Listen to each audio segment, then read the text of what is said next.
कुछ पाकिस्तानी मईशत को भी डिस्कस कर लेते हैं क्योंकि कुछ अहम डेवलपमेंट्स जो हैं ना वो हमारे सामने आई हैं। आईएमएफ के साथ आपको पता है कि एक एक्सटेंडेड फंड फैसिलिटी जो है वो पाकिस्तान की चल रही है। 7 अरब डॉलर के एवज़ ये प्रोग्राम जो है कर्ज का चल रहा है, जिसके तहत मुख्तलिफ मुआशी इस्लाहात की जा रही हैं। आईएमएफ की जानिब से बहुत सारी शराइत जो हैं इस कर्ज के साथ सामने आई, जिसमें एक शर्त ये थी कि जो हमारी ज़राअत का शोबा है उसके ऊपर इनकम टैक्स लगाया जाए। पाकिस्तान एक ज़रई मुल्क है, GDP का 20% जो है ना तकरीबन वो ज़राअत से आता है, और ये एक ऐसा शोबा था जिसके ऊपर कोई टैक्स अभी तक नहीं था। लेकिन अब आईएमएफ की शराइत के बाद ये लगाना पड़ गया और चारों सूबे जो हैं उन्होंने इस सिलसिले में कानून साजी भी कर। हमारे लिए सबसे बड़ा चैलेंज हमारी इकोनॉमी का डॉक्यूमेंटेड होना है और वो अभी तक बरकरार है। FBR अपने हवाले से एफर्ट करता नजर आता है। जितने भी हमारे हाई अप्स हैं वो इस हवाले से बात भी करते हैं कि इस पर काम हुआ है।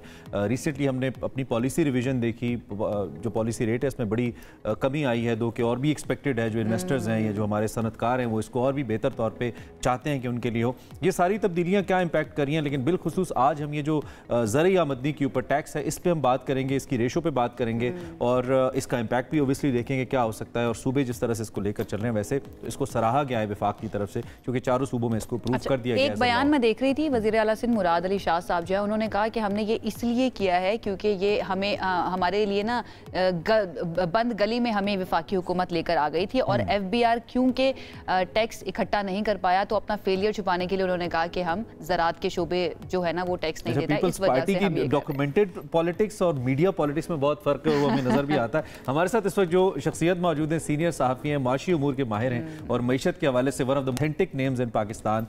रिपोर्टिंग के हवाले से मैं अगर बात करूँ या एनालिसिस के हवाले से बात करूँ, शहबाज राना साहब हमें ज्वाइन कर रहे हैं। आप इनको डिफरेंट चैनल्स पे भी देखते हैं, हमारे चैनल पे भी देखते हैं, लेकिन बनफ़से नफीस आज हमारे साथ मौजूद है। Thank you very much. आप ठीक है, खैरियत से हैं? So glad to have you. थोड़ा सा हमें सबसे पहले इस इनिशिएटिव के बारे में बताइए। प्रेशर तो हम पे था कि मुख्तलिफ शोबों को हम टैक्स करें, कुछ हम कर रहे थे, कुछ को कर नहीं पा रहे थे। ये डेवलपमेंट कैसी है जो एग्रीकल्चर टैक्स की तरफ हम जा रहे हैं पाकिस्तान की इकोनॉमी के लिए? ये बहुत अच्छी डेवलपमेंट है। इवन बिफोर दैट पाकिस्तान के आइन में ना एक लैकूना है। लैकूना ये है कि हर तरह की आमदन के ऊपर वफाकी इनकम टैक्स है, जो आमदन उसके ऊपर वफाक जो है वो टैक्स लगाता है।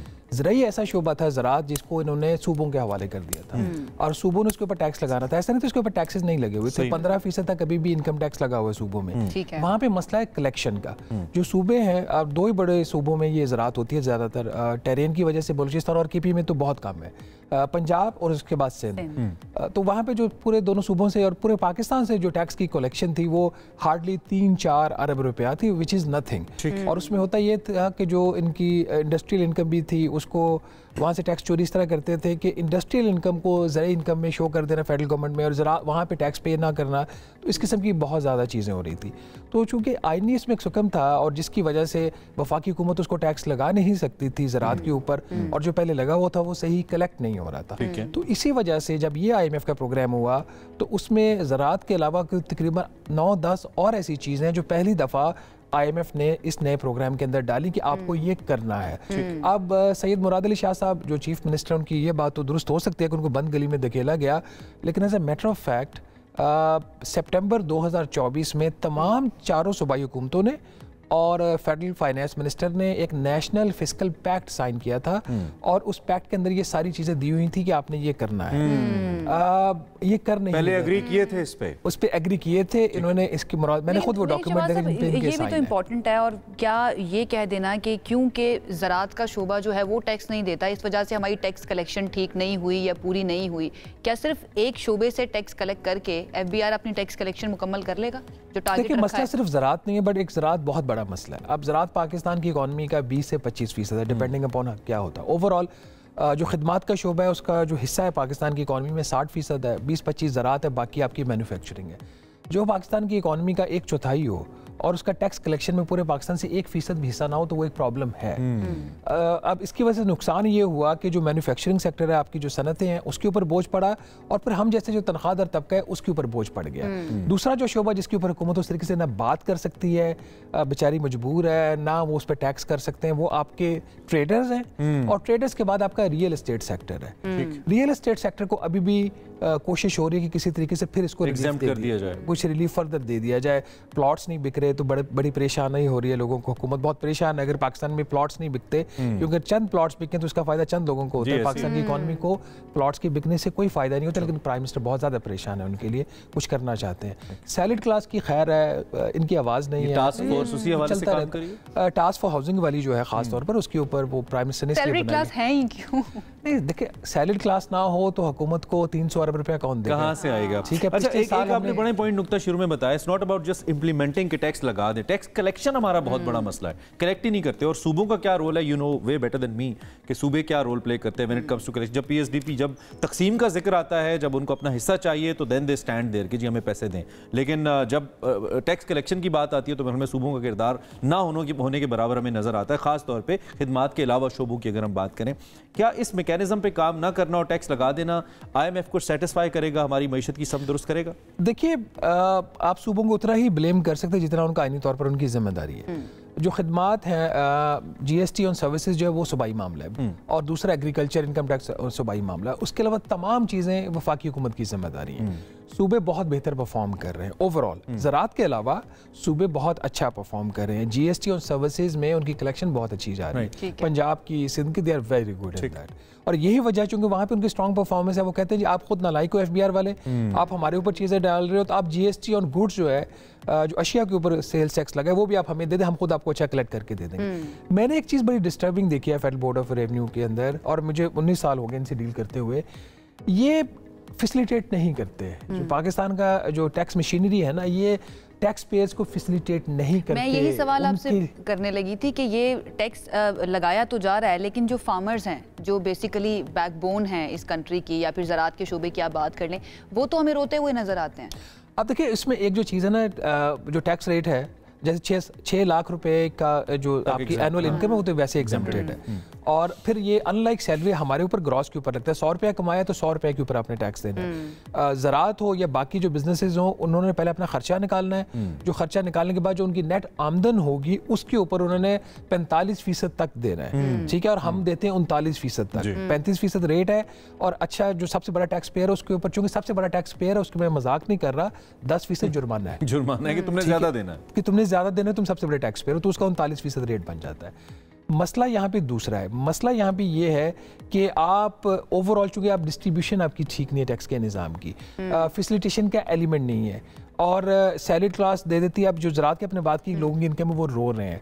ज़्यादातर पाकिस्तान में जो फार्मिंग है ना, वो 12 साढ़े 12 एकड़ तक, चूँकि ज़मीनें नस्ल दर नस्ल तकसीम हो गई हैं। उसके बाद मेरी अपनी फैमिली में बहुत सारी ऐसी चीज़ें हैं, जब आप हमारे तक पहुँचते तो वो चंद एकड़ में, बहुत हमारे बच्चों में शायद चंद कनाल में रह जाए, तो ये उसकी वजह से बड़ी लैंड होल्डिंग नहीं है, चंद बड़े लोग होते हैं, और फिर उन्हें नेट इनकम के ऊपर देना है। अगर उनकी इनकम वैसे 6 लाख रुपए से कम है तो जीरो टैक्स है, 12 लाख रुपए तक है तो बहुत कम टैक्स है। तो उस तरीके से मसला नहीं होगा। और उसकी ये जो बेहतरी सूबों के लिए ये है, या किसानों के लिए, कि FBR ने उनसे टैक्स इकट्ठा नहीं करना, ठीक है। तो वो सूबाई जो उनकी टैक्स की अच्छा, हम ये जो टैक्स फैसिलिटेशन है टैक्स पेयर के लिए, मुझे याद है कि 8-10 साल से तो हम भी इकोनॉमी पे बात कर रहे हैं, और आपका उससे भी पहले का ये सब्जेक्ट है, ये कभी नहीं हुआ। लेकिन हर कोई आके न सिर्फ इस मौजू को पॉइंट आउट करता है, बल्कि फंड्स भी लेता है और कहता है हम इस पे काम भी कर रहे हैं, इसको स्मार्ट कर रहे हैं, फलां ऐप लेकर आ गए हैं, अभी भी यही कर रहे हैं, चेयरमैन भी बदलते हैं कि ये चेयरमैन ये कर रहे हैं, फिर क्यों नहीं हो पाता? मतलब एक अच्छा काम हुआ है इमरान, अभी जो फेसलेस सिस्टम है कस्टम्स के अंदर, पाकिस्तान में जो इंपोर्ट्स हो रही हैं,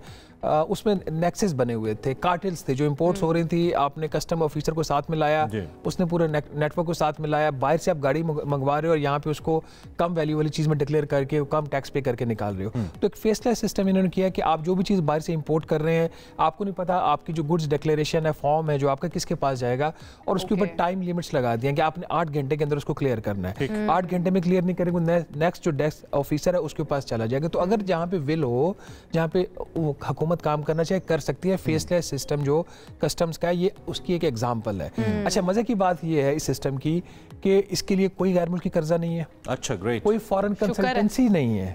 ठीक है, पाकिस्तान में तो कोई काम फॉरेन एडवाइस के बगैर नहीं होता ना। ये कस्टम्स का अपना ही एक बनाया हुआ सिस्टम था, वीबॉग था गालिबन, उसी को अपग्रेड किया गया और जो नए चेयरमैन एफबीआर ने उनको एम्पावर किया, जो पॉलिटिकल प्रेशर था उन्होंने अपने ऊपर लिया और कर दिया। बड़ी बात है, अल्लाह करे सस्टेन करे। प्रॉब्लम ये है कि जो दूसरी साइड है जहाँ पे ज्यादातर लोगों का वास्ता पड़ता है, इंपोर्ट से हर किसी का वास्ता मेरा और आपका तो नहीं पड़ता ना, वहाँ पे जो लोग हैं, जो वहाँ पे जो मशीनरी है वो इनएफेक्टिव है, इनएफिशिएंट है और करप्शन का जो एलिमेंट है वो बहुत हाई है। तो जो आपको जब वास्ता पड़ता है एफबीआर जहाँ पे ह्यूमन फैक्टर आ जाए वहाँ पे करप्शन आ जाए। एक क्विक क्वेश्चन जो कि ये लोग पूछना चाहते हैं उनके इंटरेस्ट का, रियल एस्टेट सेक्टर का आपने तस्करा किया, बहुत ज्यादा डिप का शिकार है, लेकिन उसमें उतना ही ज्यादा पाकिस्तानियों का और आम पाकिस्तानियों का कहीं ना कहीं मेरा और आपका भी होगा, पैसा पड़ा हुआ है और लोग बड़े कंसर्न है। हम नहीं चाहते कि उसको इनकरेज करें क्योंकि इकोनॉमी को कुछ नहीं दे रहा, लेकिन ऑन दी अदर इंडिविजुअल्स के लिए बड़ा इंपॉर्टेंट है कि उसके अंदर कोई जान आए। इस पे क्या टेक है आपका? फ्यूचर देखिए, अगर तो जो खाली प्लॉट की खरीद और फरोख्त होती है और प्लॉट्स के साथ सिर्फ फाइलें बिक्री होती है और इवन की ट्रांसफर भी नहीं होती, अगर वो इसमें डिप है तो इसमें और आना चाहिए। उसका पाकिस्तान की इकोनॉमी को कोई फायदा नहीं है। अगर लोगों ने डेड एसेट के अंदर पैसा लगा के पैसा बनाना है तो फिर मुल्क की इकोनॉमी नहीं चलती। हाँ, जो कंस्ट्रक्शन का शोबा है, घर बनाए, अपार्टमेंट्स बनाए, उनको बनाकर बेचें जिससे लोगों के लिए नौकरियां पैदा होती हैं। आपके पास 2 करोड़ रुपए आपने वहां पे इन्वेस्ट किया और 2 साल बाद आपका वो 3 करोड़ रुपया हो गया, वो तो आपको 1 करोड़ रुपए का फायदा हुआ ना। जो मशीन अपना पैसा अपने डॉलर की वैल्यू इतनी ऊपर चढ़ जाती है, पैसा जो है ना उसकी वैल्यू नीचे आ जाती है। ये गवर्नमेंट की पॉलिसीज होती हैं। मसला ये है कि अभी भी जो सबसे ज्यादा तकलीफ है, ये मैं इसलिए बात नहीं कर रहा कि मैं सैलरीड क्लास से हूँ, अल्लाह ताला ने हमें बहुत लोगों से बेहतर रखा हुआ है, बट अभी भी जो सबसे ज्यादा तकलीफ में क्लास है ना, जो टैक्स भी दे रही है, कुछ ऐसी क्लासेस हैं जो टैक्स नहीं देती, बट हम तो टैक्स भी देते हैं, वो तनख्वाहदार तबका है। तनख्वाहदार तबके के लिए कोई किसी ने कोई टास्क फोर्स ये दर्द आप तो फाइनेंस मिनिस्टर तक पहुंचा सकते हैं। मैं रिलेशनशिप रहता है, मैंने तो इसको पकड़ा हुआ है, बट चूंकि हाउसिंग सेक्टर है, वहाँ पे इन्फ्लुएंशियल लॉबीज है, ग्रुप्स हैं, वो तो कह रहे हैं कि 5 करोड़ रुपए तक की तो हमसे पूछो ही ना किधर से लेके और कहाँ लगाया है। हमारे कोई नुमाइंदे नहीं है, ये कह रहे हैं। देखिए, नुमाइंदे इसलिए नहीं है कि हम इकट्ठे नहीं है, हमें इकट्ठे होना है, हमें अपनी एसोसिएशन बनाना कोई गुनाह नहीं है। एसोसिएशन बनाए, अपने राइट्स के लिए खड़े हों। आज मीडिया अगर डिवाइडेड है तो पीका आ गया है और मीडिया का काफी अरसे से डिवाइडेड था। जो सीरियस जर्नलिस्ट है वो प्रेस क्लब्स में नहीं जाता, सवाए कराची प्रेस क्लब के मैंने पाकिस्तान में कोई इंप्रेसिव प्रेस क्लब नहीं देखा। तो ये सब डिवीजंस होती है ना, ये फिर आवाज को मौका देती है। मिलकर अगर उठाएंगे तो एम्पावर्ड होगी। And so is this salaried class वाला मसला। हम तो अपनी कैपेसिटी में बात करते रहते हैं कि ये छुरी बहुत तेज है जो आपने सैलरीड क्लास पे रखी हुई है बेचारे, और इनका टैक्स कट जाता है, इनकी मजबूरी ये है, कुछ कर नहीं सकते। बैंक में आने से पहले ही हमारी तनख्वाह टैक्स तो चला जाता है। शाह साहब, थैंक यू वेरी मच, आपने टाइम दिया, बहुत अच्छा लगा आपसे बात करके। हमेशा लगता है सीखने का मौका मिलता है और जानने का भी। आई होप कि जी ये जो ज़राई टैक्स है, ये जो पॉलिसी है हुकूमत की, अच्छी पॉलिसी है, इसको माहिरीन सराह रहे हैं और इसका फायदा हमारी मईशत को और सभी ऐसे इकदाम का है। सिर्फ मईशत को ना हो, आवाम को भी हो, साथ ये भी ऐड करना बड़ा जरूरी है।